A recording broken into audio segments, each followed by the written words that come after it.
y van a ir quitándote el fruto de tu vida justo cuando estás floreciendo. Por eso dice la palabra, cuídense de aquellas zorras pequeñas que minan la viña cuando éstas están en flor. Cuídense de aquellas cosas que a ustedes les van a robar el gozo, el disfrute del logro por causa de un problema en su temperamento, en su corazón. Y de eso hemos enseñado todas estas semanas. Pero esta vez vamos a hacer algo diferente, vamos a compartir sobre algunos principios fundamentales de la fe cristiana que nosotros sostenemos como Iglesia Cristiana La Viña y que tienen que ver directamente con dos mandamientos específicos que están escritos en la palabra y que tienen un significado en el Antiguo Testamento como un significado en el Nuevo Testamento. Y vamos a compartir específicamente sobre la Santa Cena, algo breve, y nos vamos a extender un poco más en el bautismo. ¿Por qué nos bautizamos? El bautismo es más que un mandamiento. Existen dos mandamientos explícitamente exigidos en la Escritura, la Santa Cena y el bautismo. Pero ambos tienen su origen en el Antiguo Testamento y hay una renovación en el Nuevo Testamento. Partamos por la Pascua de los judíos del Antiguo Testamento a la Santa Cena de los discípulos del Nuevo Testamento. En la antigüedad había un sacrificio que hacían el pueblo judío, que era sacrificar un animal una vez al año. La palabra dice en Éxodo 12, 27, dice, este sacrificio, el sacrificar un animal una vez al año, es la Pascua del Señor que de Egipto pasó de largo por las casas israelitas. Hirió de muerte a los egipcios, pero a nuestra familia les salvó la vida. Una vez al año, lo que se hacía era sacrificar un animal perfecto, sin defecto. Y con el sacrificio de este animal y la sangre que derramaban, ellos conmemoraban el día en que pasó el ángel de la muerte por Egipto y mató a los primogénitos de los egipcios, salvando los primogénitos de los israelitas. Esa fue quizás la más potente señal y fue lo que terminó por doblegar el corazón del faraón y dejar libre al pueblo de Israel.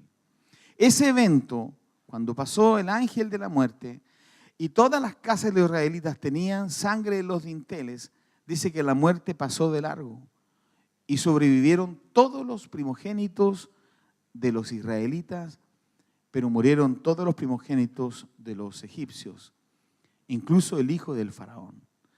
Eso llevó a este hombre a que finalmente resolviera dejar ir libre al pueblo de Israel. Los sacó, dice la palabra, con mano poderosa. Los sacó de Egipto con poder. Y una cosa que quedó endeble en el corazón del pueblo de Israel fue el sacrificio propiamente tal. Y para recordar esto, les dijo en la instrucción, tienen que tomar un animal una vez al año y sacrificarlo y derramar la sangre. Y el sacerdote tomaba la sangre del animal y la chorreaba a todos los sacerdotes, pasaba por el pueblo chorreando sangre por todas partes. Y era una manera de recordar la salida del pueblo de Israel, de cómo Dios los sacó y los llevó a la libertad, dejándolos caminar. La historia después continúa, ¿no es cierto?, por el desierto, pero para que pudiesen llegar a la tierra prometida. Lo primero que nosotros siempre hacemos es tomar este texto bíblico, porque a partir de esto Dios quiere establecer algo. La palabra dice que cuando el Señor Jesucristo apareció y pasó al lado de Juan el Bautista declaró, he aquí el Cordero de Dios que quita el pecado del mundo. Jesús vino a reemplazar el sacrificio de un animal. Él era el Cordero. Ya no más un animal una vez al año, sino que era Él, su vida, era su entrega. Por eso es que Jesús, cuando celebra la Santa Cena con los discípulos, toma el pan y da gracias. Y dice, este pan es mi cuerpo que por vosotros es partido. Porque simbolizaba el trato y el maltrato que le dieron a su propio cuerpo para ir a la cruz. Por eso toma la copa de vino y dice, este vino es símbolo de mi sangre que por vosotros es derramada. Ya no más el sacrificio de un animal, sino que ahora el sacrificio de Jesús. Así que la Pascua de los judíos, que antiguamente era el sacrificio de un animal, era reemplazada ahora por el sacrificio de Cristo. En el Antiguo Testamento era el sacrificio de un animal, en el Nuevo Testamento era el sacrificio del Cordero, de Jesucristo. He aquí el Cordero de Dios que quita el pecado del mundo. Por eso dice que cuando Cristo entra en el mundo, dice, a ti no te complacen los sacrificios, el sacrificio de un animal una vez al año, ni tampoco te complacen las ofrendas. En su lugar me preparaste un cuerpo. Jesús, estando en el Padre, es enviado a la tierra y es depositado en el cuerpo de un ser humano. Me preparaste un cuerpo. No te agradaron ni holocaustos ni sacrificios por el pecado. Por eso dije, aquí me tienes, Señor, como el libro dice de mí, he venido, oh Dios, a hacer tu voluntad.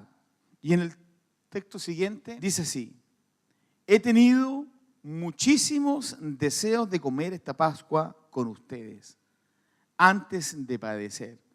Pues les digo que no volveré a comérmela hasta que tenga su pleno cumplimiento en el reino de Dios. Dice que tomó pan y después de dar gracias lo partió. Se los dio a ellos y dijo, este pan es mi cuerpo entregado por ustedes. Hagan esto en memoria de mí. De la misma manera tomó la copa después de la cena y dijo, esta copa es el nuevo pacto en mi sangre que es derramada por ustedes. Jesús, al terminar ya su ministerio, dice, he tenido muchos deseos de comer esta Pascua, la Pascua de los judíos. Ya no hay un cordero, Él es el Cordero de Dios.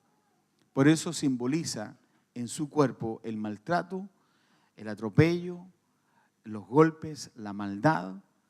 Él simboliza en su cuerpo el cuerpo de un cordero sacrificado y simboliza en su sangre el derramamiento de la sangre para el perdón de nuestros pecados. En el Antiguo Testamento era un animal una vez al año. En el Nuevo Testamento Cristo viene a reemplazar lo que primero se había hecho. Él es la continuidad de la voluntad de Dios. Amén. Así que por eso esta mañana celebramos Santa Cena. El primer domingo cada mes nos juntamos toda la familia en este lugar, tomamos un pan, lo presentamos al Señor, le damos las gracias por el pan y le decimos, Señor, este es símbolo de tu cuerpo. Y luego, aquellos que llegaron temprano, lo partimos en múltiples pedazos. Múltiples pedazos. Cada pedazo representa el maltrato que Jesús tuvo, los golpes que le dieron, lo molido que fue. En Isaías dice que fue molido y maltratado por los hombres, varón de dolores, experimentado en quebranto. Fue como un cordero, no abrió su boca y fue llevado al matadero. Entonces tomamos el pan esta mañana y lo partimos en múltiples pedazos, simbolizando cómo maltrataron al Señor. Pero al mismo tiempo hay un principio espiritual. Comemos el pan, nosotros, diseminados por distintos lugares de esta sala. Y cada uno de nosotros, como dice la Escritura, se constituye en el cuerpo de Cristo. Este pan maltratado, mutilado, se vuelve a juntar en uno solo, en el cuerpo de Cristo, que es la iglesia. Por eso celebramos Santa Cena y tomamos el vino. Y el vino simbolizamos su sangre, no es su sangre, es un símbolo. Y la bebemos. Y con eso establecemos que es un nuevo pacto. Establecemos que las cosas viejas pasaron, que todas son hechas nuevas. Establecemos que sin derramamiento de sangre no hay perdón de pecados. Por eso tomamos del vino, que es símbolo de su sangre. Pero estas dos cosas, la Pascua de los judíos fue reemplazada por Cristo, el Cordero de Dios. Por eso Jesús dice, he tenido tantos deseos de comer esta Pascua. ¿Qué quiso decir con eso? He tenido tantos deseos porque Él sabía que era por fin la oportunidad que tú y yo necesitábamos para entrar a la presencia de Dios libres de una conciencia culpable, con manos limpias y con un corazón puro, porque amparados bajo la gracia de Dios podíamos presentarnos delante de Él sin pecado. Amén. Por eso es tan potente la Santa Cena. Y yo los invito a aquellos que no llegaron temprano. El primer domingo del mes de diciembre a las 10:30 tenemos nuestra Santa Cena acá. Ahora, el segundo mandamiento, la circuncisión en el Antiguo Testamento, la circuncisión de los judíos es reemplazada por el bautismo de los discípulos. ¿Qué es lo que era la circuncisión? Leamos el texto. La circuncisión en el Antiguo Testamento. Génesis capítulo 17, verso 13. Y este es el pacto que establezco contigo, le dijo Dios a Abraham, y con toda tu descendencia, y que todos deberán cumplir. Todos los varones entre ustedes deberán ser circuncidados. Circuncidarán la carne de su prepucio. Y esta será la señal del pacto entre nosotros. Todos, sin excepción, tanto el nacido en casa como el que haya sido comprado por dinero, deberán ser circuncidados. ¿Qué es lo que era la circuncisión? Tomaban a todos los hombres, tanto judíos, tanto hijos de Dios, de nacimiento, de descendencia, incluso a los esclavos o los que habían sido comprados por dinero. Y los ponían en filita y con un cuchillito muy fino le tomaban su pene, le tiraban para atrás del forrito y le cortaban el prepucio, que por lo demás es una medida higiénica. Era una huella indeleble. Era una huella para toda la vida. Era una huella que marcaba un antes y un después. Este es el pacto que establezco contigo, le dice Dios, y con tu descendencia, y que todos deberán cumplir. Todos los varones entre ustedes deberán ser circuncidados. Y les dice, circuncidarán la carne de su prepucio. Y esta será una señal de pacto entre tú y yo. Todos los niños nacidos eran circuncidados. De esa manera, cada hombre todos los días se acordaba del pacto que Dios había establecido con él. Era un pacto de bendición. Era un pacto en el cual Dios establecía, de cierto te bendeciré. De cierto te bendeciré. Era una manera de comprometer la palabra. Yo me comprometo contigo a través de este pacto entre tú y yo que te voy a bendecir. Y la mejor manera era a través de la circuncisión. Se realizaba una sola vez en la vida y su huella quedaba en el cuerpo de los israelitas. Era una señal externa, pero íntima y al mismo tiempo súper personal, de ser apartados por Dios, de ser consagrados por Dios, de ser separados por Dios, de ser marcados por Dios. Era una señal que no ameritaba discusión. Era una obligación y no había excepción. Todos, los que venían del linaje y los que habían sido comprados como esclavos.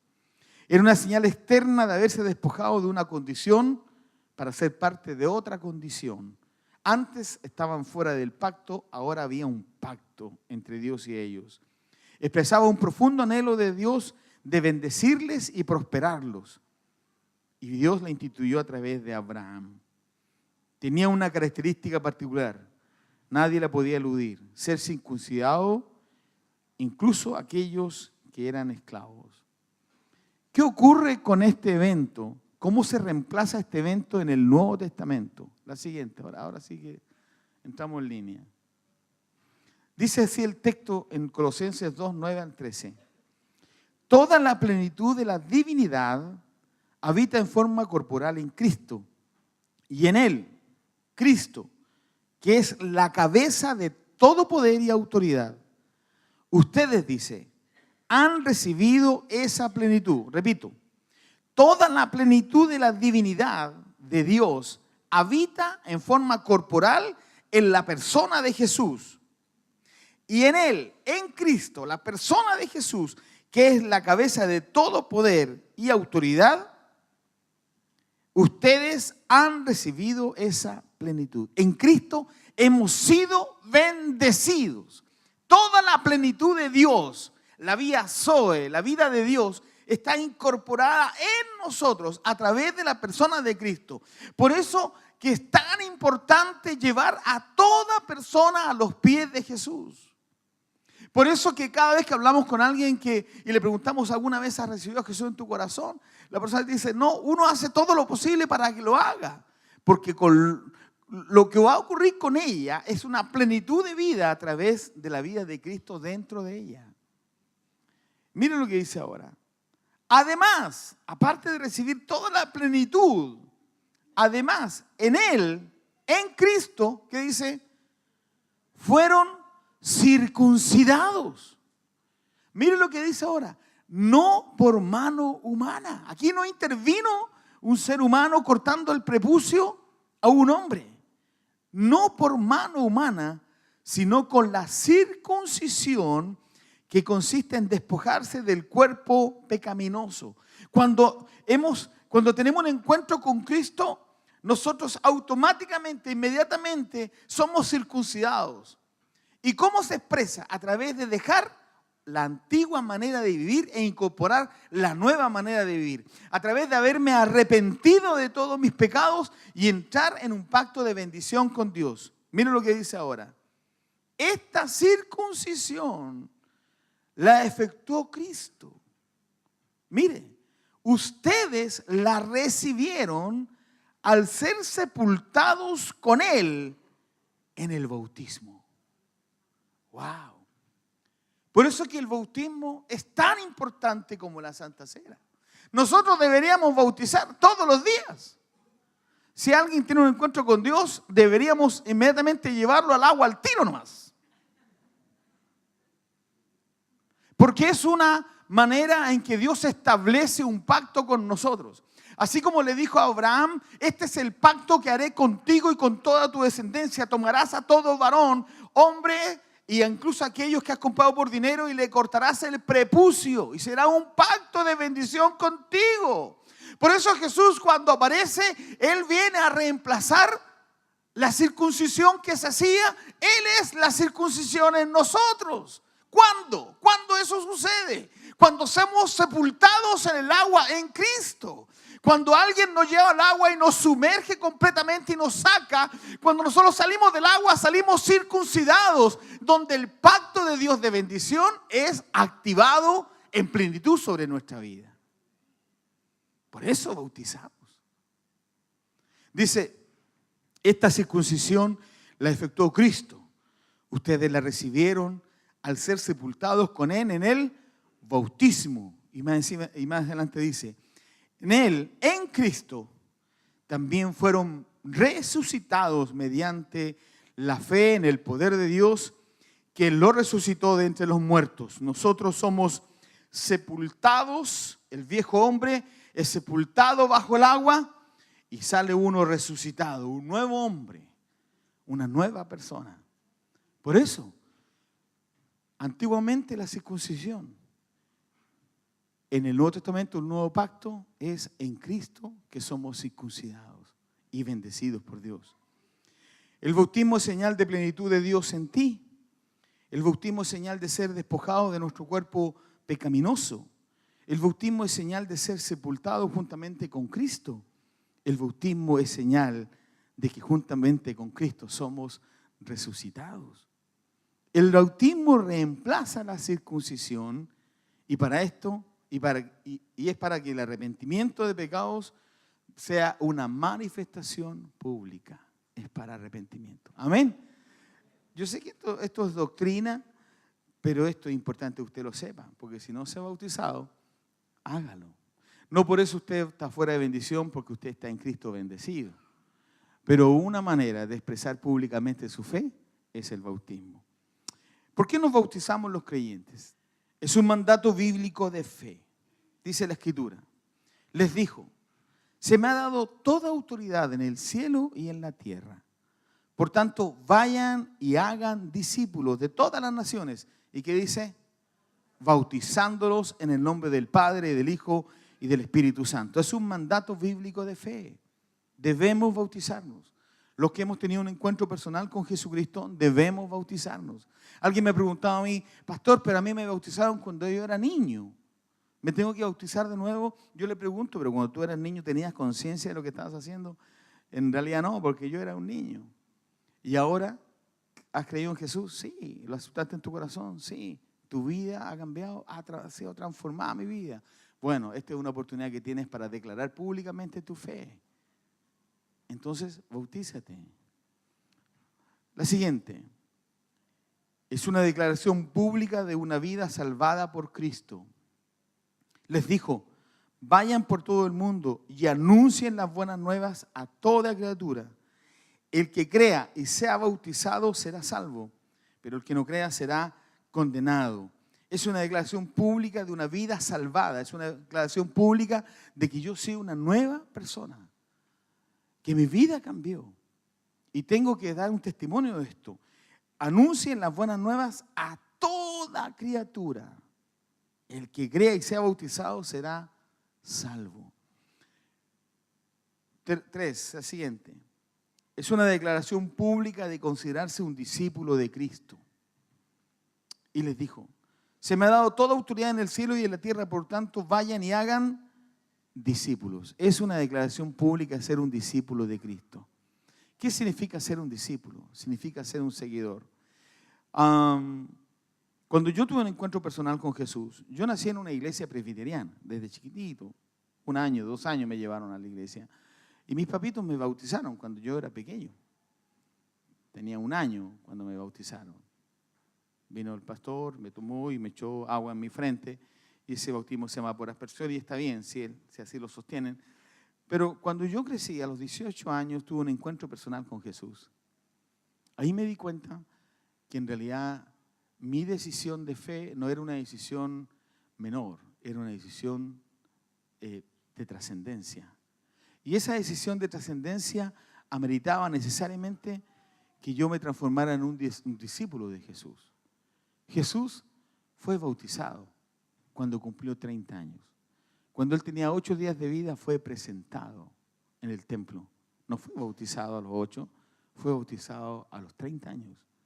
Y entonces yo dije, bueno, si yo soy un discípulo de Jesús, me tengo que transformar en un seguidor de él.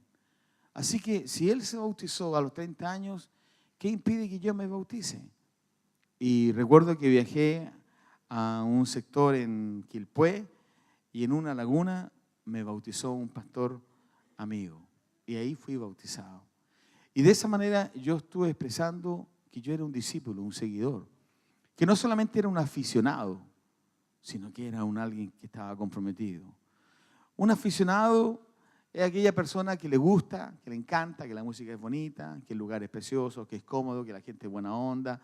Y todo es lindo, pero que no tenga un compromiso mayor, ese es ser un aficionado. Un discípulo es alguien que está comprometido. Es aquel que encuentra que la gente es linda, que el lugar es bonito, que todo es lindo y que además yo vengo y estoy dispuesto y disponible para trabajar. Estoy comprometido. Ya no soy un aficionado, ahora soy un adherente comprometido. Todos nosotros, aquellos que nos creemos discípulos y no nos hemos bautizado, debiéramos hacerlo y ser tal cual Jesús lo fue. 4.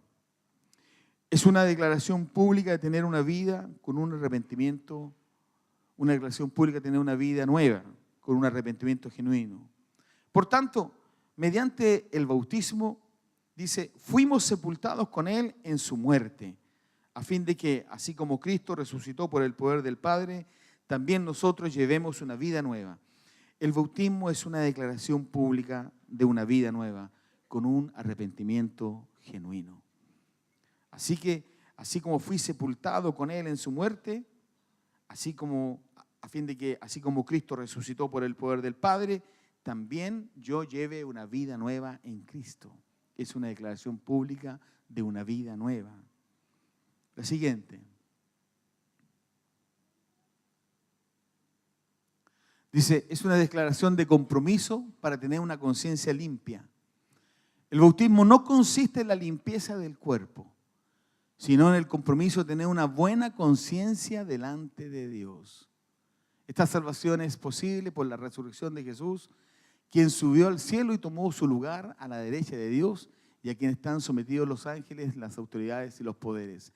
El bautismo no consiste en sumergirse en el agua o en la limpieza del cuerpo, sino en el compromiso de tener una buena conciencia delante de Dios. ¿Qué significa esto?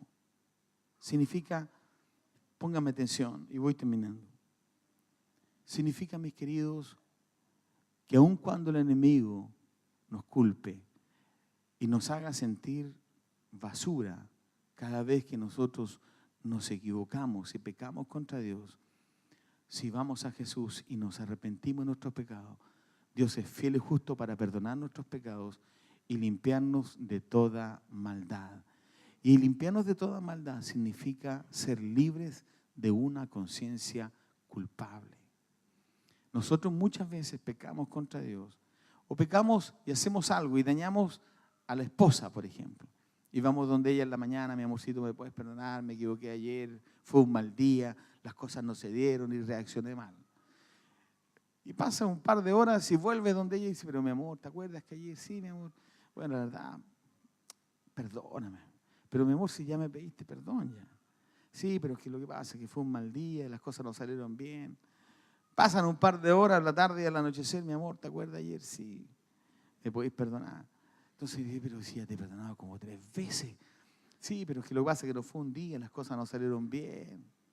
Al día siguiente, en la mañana, apenas se despierta, le dice: mi amorcito, ¿qué quieres? Perdóname. La verdad, él tiene una conciencia culpable. La culpa lo atrapó. Entonces todo lo que piensa es culpa. Se equivocó, la embarré, cómo soy tan imbécil, otra vez me equivoqué, soy un estúpido. Y nos hacemos unos harakiris y nos cortamos las venas. ¿Sabe por qué? Porque no hemos ido a Cristo. No hemos bebido de su gracia. Y aun cuando mi esposa me perdonó, yo sé que Dios ya lo hizo. Y yo soy libre de una conciencia culpable. El bautismo es una declaración pública de que somos libres de una conciencia culpable, que tenemos una conciencia limpia, que puedo levantar mis manos santas, que puedo tener un corazón puro, que puedo decir: Señor, yo quiero cantarte, aunque claro, me condrié. Fui al Señor, Él me perdonó, me restauró y me dio otra oportunidad nueva sobre mi vida. Esa es la gracia. ¿Saben cuál es la gran bondad de la fe que sostenemos? Que Cristo fue a la cruz para pagar por nosotros. Entonces, cuando nosotros nos bautizamos, estamos declarando públicamente que somos personas de conciencias libres de culpa. El bautismo es poderoso. Dame la siguiente, hijo. Es una expresión de obediencia independiente del contexto geográfico. Entonces Felipe, comenzando con ese mismo pasaje de la Escritura, le anunció las buenas nuevas acerca de Jesús mientras iban por el camino. Estamos aquí hablando del etíope.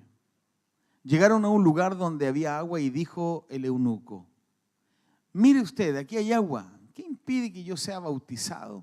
Entonces mandó parar el carro y ambos bajaron al agua y Felipe lo bautizó. Una hermana me preguntó y me dijo: pastor, ¿tengo que hacer un curso de bautismo? Yo le dije: no, hija, no necesita un curso. Sí, pero yo le dije: hija, ¿usted creyó en Jesús? Sí. Su vida ha sido cambiada totalmente. ¿Es una nueva persona? Lo soy. ¿Y quién puede dar testimonio de eso? Oh, mi esposo, mis hijos me dicen que algo pasó en mi vida y que yo cambié. No necesitas un curso. El etíope o el eunuco conoció a Jesús y en ese mismo momento, en ese mismo instante, él le dijo: oye, pero ¿qué impide que yo me sea bautizado? Recién lo había conocido, habían hablado 15 minutos antes. ¿Qué impide que yo sea bautizado? Y la respuesta le dijo: nada, ahora mismo podemos bautizarte. Así que detuvieron el carro y lo bautizaron. Si alguien quiere bautizarse, yo traje 2 trajes de baños varones y 2 trajes de baños para mujer. Así que si hay alguien que quiere bautizarse, hay 2 trajes de baños, 4 trajes de baños, para hombre y para mujer, 2 y 2. Porque nada impide que tú seas bautizado. Amén. Preguntas: ¿necesito estar preparado? Tan solo habiendo aceptado a Jesús en tu corazón. Necesito meditarlo para comprenderlo, porque hay personas que yo le he dicho: pero ¿por qué no te bautizas si ya llevas tanto tiempo? Y Dios, no, pero es que me tengo que preparar, no estoy preparado para esto. La verdad que el día en que creíste en Jesús ya fuiste bautizado. Pero esto es una declaración pública, tan solo. No, pero es que me tengo que preparar. Que no, a ver, para. Nosotros vivimos en una sociedad occidental, donde el método científico está primero que nada, es decir, tienen que racionalizar todo. Esto no se racionaliza. Es un acto de fe y de obediencia. Entonces, ¿necesitas meditarlo y comprenderlo? No lo necesitas. ¿Necesitas cambiar tu vida para bautizarte? Ya tu vida fue transformada el día que tuviste un encuentro personal con Jesús. No necesitas cambiar tu vida. ¿Necesitas un curso de formación? Tampoco. ¿Necesitas que alguien te guíe? No. Solo necesitas que el Espíritu Santo confirme en tu corazón la fe que has sostenido. ¿Necesitas un río, un lago o el mar? No. Afuera tenemos una piscina de 2x3. Afuera hay una piscina que tenemos con agua. Vino mi nieto acá y me dijo, me dijo, unos niños llenaron la piscina de piedras. Sí, unas piedras. Y dije, Josecito, anda a limpiar la piscina. No necesito un río. A veces, hermano, no, es que yo me quiero bautizar en un río porque es más espiritual. No tiene nada que ver. No es que Jesús se bautizó en un lago. No, tampoco. No es que Jesús se bautizó en el mar. No, tampoco. En el Jordán era un río. No, tiene nada que ver. Hay una piscina allá afuera. Tan solo agua. Una pregunta. ¿Se pueden bautizar los bebés o los niños? La verdad es que en nuestra decisión personal con mi esposa, nosotros decidimos presentar a nuestros hijos. Cuando nacieron, los presentamos. Porque a Jesús lo presentaron. Enoc se bautizó el año pasado. Daniel se bautizó el año pasado, a sus 14 años. Porque él decidió hacerlo a los 14 años. Yo no le dije, te tienes que bautizar, compadre, ahora, sí o sí. Te me bautizáis. No. ¿Qué van a pensar los hermanos? Que el hijo del pastor no está bautizado. No, olvídate de los hermanos. ¿Se quiere bautizar, sí o no? Sí, papá, yo quiero bautizar. Ok, bautícese. Ahora, no lo hacemos con los niños. Un papá se acercó y me dijo, pastor, mi hijo es maduro, él podría ser responsable de la decisión. Yo le dije, mira, hijo lindo, escúcheme esto y aquí termino. Nosotros con mi esposita nos casamos en el año 87 y ella tenía 20 años cuando se casó conmigo. ¿No es cierto, mi guagua? Al día siguiente cumplía 21. Así que su papá tuvo que ir a autorizarla al civil, porque nos casamos por el civil cuando tenía 20 años. Así que fue su papá y autorizó. Pasaron los años y dijeron que la mayoría de edad no era los 21, era los 18. Hoy día a los 18 años es la mayoría de edad, ¿sí o no? Pero cuando uno ve las estadísticas de la delincuencia, ya llegaron a la conclusión de que 18 años ya no es un límite, tienen que ser a los 16. Y están diciendo que los jóvenes son responsables mentalmente y socialmente ya a los 14 y 16 años. Así que están pensando seriamente en correr la edad a los 14 para que la ley pueda ser aplicada sobre los delincuentes.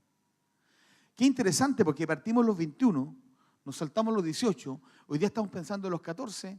¿Y sabía usted que los judíos a los 12 años iniciaban a sus hijos? A los 12 años los niños ya eran responsables delante de la ley y delante de la familia. A los 12 años se le quitaban los pantalones cortos y le ponían pantalones largos. Entonces mi consejo para aquellos papás, yo le digo, espera hasta los 12 años. Si a los 12 años tu hijo se quiere bautizar, yo lo bautizo. ¿Por qué? Porque es una edad madura, es una edad donde ya sabe lo que quiere y ya sabe lo que espera. Amén. Así que mis queridos, ¿se pueden bautizar los niños? Yo quiero desmitificar algo. Escúcheme bien. ¿Por qué se bautizaban los niños? Porque la Biblia dice que al que no cree será condenado, ¿sí o no? Eso es la escritura que leímos un rato atrás. Al que creyere y fuera bautizado será salvo, y el que no creyere será condenado. Entonces los papás decían, ¿y si mi hijo se me muere, es condenado? Entonces, ¿qué hacían los papás? Arreglaron la ley, la iglesia en esos años arregló la ley y dijo, uy, pero que si no se bautiza por la fe del niño porque no cacha nada, que se bautice por la fe de los padres, po. Y así al niñito, guaguito, si se llega a morir, se va al cielo y no se va a ir al purgatorio o al infierno. ¿Aló? Por eso dijeron, bauticemos los niños. Y la verdad las cosas es que los niños no se bautizan. Ahora, ¿por qué lo bautizaban? Por temor, por miedo, por el temor que significara que si el hijo se le moría cuando era chiquitito, se iba a ir para abajo en vez de irse para arriba.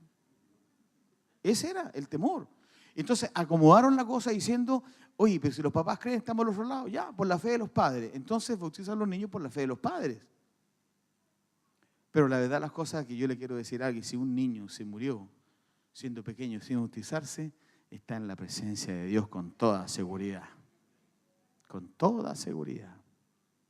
Estoy desmitificando algo que por años se ha transformado en un tormento para los papás. ¿Cuántos papás sufren porque sus hijos se mueren en el vientre o recién nacidos y no fueron bautizados? Y llegan a creer que están condenados por la eternidad. Eso es una mentira diabólica.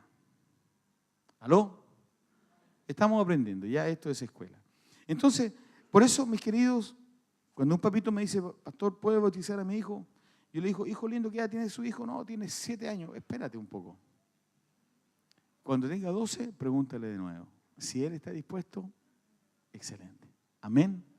Queridos, lo último de lo último. El único requisito indispensable para ser bautizado es haber aceptado a Jesús en el corazón como Señor y Salvador. Eso es todo. Usted no necesita nada más que eso. Quise enseñar esto esta mañana porque tenemos muchos hermanos viniendo de distintos lugares y algunas personas que han aceptado a Jesús en su corazón en los últimos meses y forman parte de esta familia. Y es bueno que sepan esto. La Santa Cena, que comimos el pan, tiene que ver con el reemplazo de la Pascua a los judíos, el sacrificio una vez al año, y el bautismo viene a reemplazar la circuncisión, que era un pacto entre Dios y los hombres a través de cortarle el prepucio de su pene. Amén. Por eso vamos a bautizar esta mañana. ¿Les parece bien? Quiero pedir a los hermanos que se van a bautizar que vengan para acá, por favor. Nos vamos a poner en la primera fila. ¿Alguien se quiere bautizar? Tengo 2 trajes de baños varones y 2 trajes de baños mujeres. Hija, venga. Mi amorcito, hay una dama que quiere bautizarse.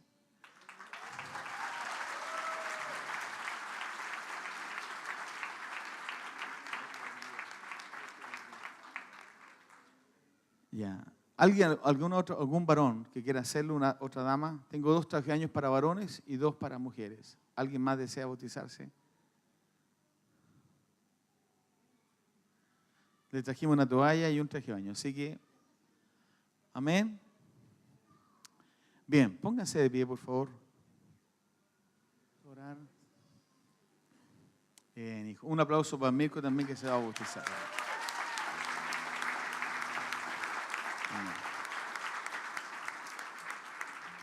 Yo voy a orar esta mañana por mis hermanos, pedirle a algunas hermanas y hermanos que vengan y se pongan detrás de las chiquillas y de los varones. Las damas, pónganse, Brito, ayúdanos acá, Paulita. Vamos a orar por ellos. Aunque yo doy testimonio de su fe, doy testimonio de la fe de esta familia, de estas mujeres. Doy testimonio de la fe de Mirko también. Aquí me faltan unas hermanas, por favor. Por favor.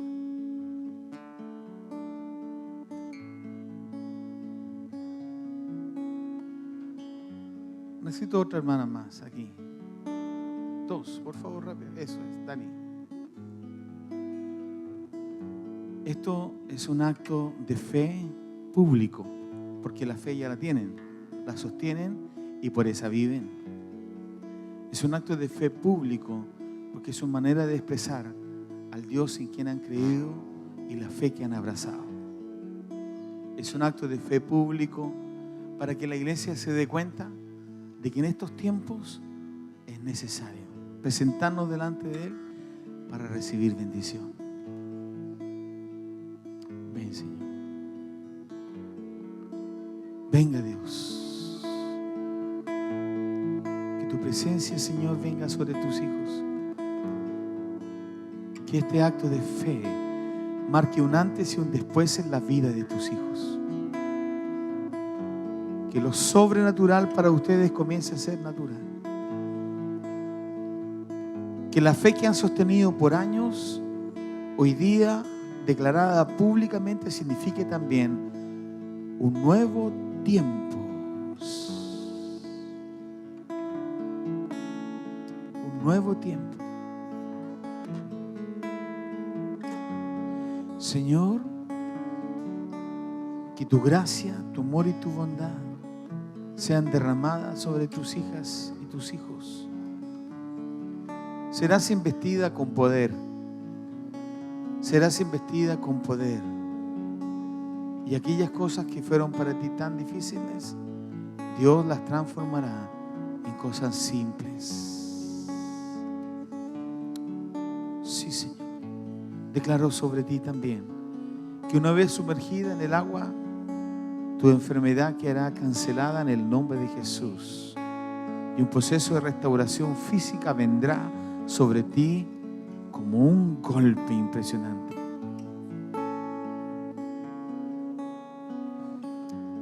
Que el ser sumergida en el agua para ti sea el comienzo de una vida nueva. Que el cumplimiento de los anhelos de tu corazón comiencen a ser una realidad para ti. Que Dios soberanamente ponga en ti todo aquello que tanto anhelas. Ven, Dios. Que tu valentía sea lo que caracterice tu vida por el resto de tu vida. Que esa resolución que tuviste en tu corazón y la convicción que abrazaste venga sobre ti. Abrirán puertas para ti, hija. Abrirán puertas para ti. La Biblia dice que los cielos sufren violencia y los violentos lo arrebatan. Que la gracia de Dios y el amor del Padre vengan sobre sus hijos, Señor. En un tiempo nuevo. En un tiempo nuevo, en el nombre de Jesús. Que la gracia de Dios, al ser sepultados bajo el agua, deje bajo el agua todo aquello que te impide crecer y vivir y desarrollarte en el nombre de Jesús. Que al salir del agua salgas como una mujer renovada, transformada, cambiada, en el nombre de Jesús. Que al salir del agua comiencen a venir sobre ti el cumplimiento de tus sueños y que la alegría de tu corazón florezca como un río sobre tu vida. Padre, presento la vida de tus hijos en esta mañana. Señor, ven Dios sobre nosotros. Consolida este momento en la vida de tus hijos. Ven, Señor. Nada nos separará, aunque quiera escapar de ti. Tu amor nunca falla.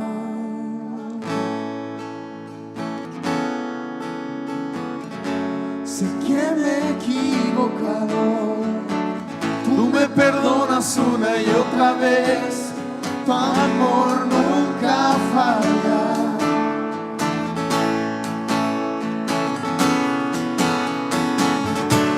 Tú sigues siendo el mismo. Tu amor nunca cambia. Y si hay dolor en la noche, el gozo viene en la mañana.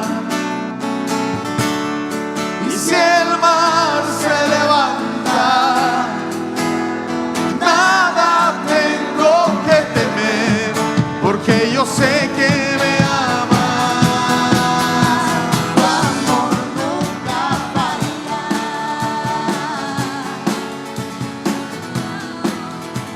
Tu amor nunca falla.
Jesús, tú haces que todo sea para mí bien. Sí, Señor. Jesús, Tú haces que todo sea para mí bien. Jesús, tú haces Que todo sea para mí bien. Jesús, Tú haces que todo sea para mí bien. Jesús, tú haces que todo sea para mí. tú haces Que todo sea para mí bien. y sigue siendo. Sigue siendo el mismo. Tu amor nunca cambia. Luz hay dolor en la noche, gozo viene en la mañana. Y si el mar se levanta, nada tengo que temer, porque yo sé que me amas. Tu amor nunca falla. Sí, Dios, gracias. Tu amor nunca falla.